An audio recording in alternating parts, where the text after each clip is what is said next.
Hello, আসসালামু আলাইকুম। আজকে নিয়ে আসছি মজাদার এই টিফিন রেসিপি।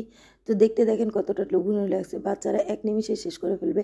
এটা তো এটা বানাতে দেখেন কি, কি লাগছে। ১ম এ নিয়েছি কড়াইয়ে তেল, তারপরে নিয়েছি পেঁয়াজ, তারপরে নিয়েছি আ জিরা, তারপরে বেসিক মসলা যেগুলা থাকে হলুদ গুঁড়া, জিরা গুঁড়া, আম তারপরে ধনে গুঁড়া দিয়ে তারপরে চিকেন মসলা দিয়েছি। চিকেন মসলা দিয়ে তারপরে লবণ, তারপরে এখানে ধনেপাতা সবকিছু দিয়ে দিবেন। চিকেন মসলা কিংবা ম্যাগি মসলা ২ টাই দিবেন।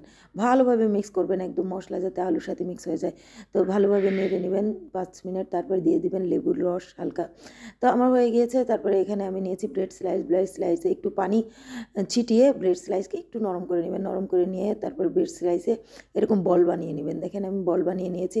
তারপরে এখানে আরেকটা বলে নিয়েছি আটা, তারপরে নিয়েছি তিল, তারপরে নিয়েছি চিকেন মসলা, তারপরে লবণ সবকিছুই মিক্স করে নিব।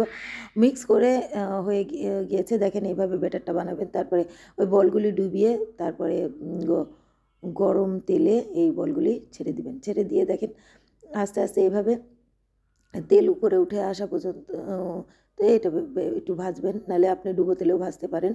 তো আমি তেল ডুবো তেলে নিয়ে আস্তে আস্তে ভেজেছি এটা। তো একটা একটা করে ভাজবেন হালকা লাল হওয়া পর্যন্ত। এক একদম অবহেলা করবেন না, নাহলে পুড়ে যাবে।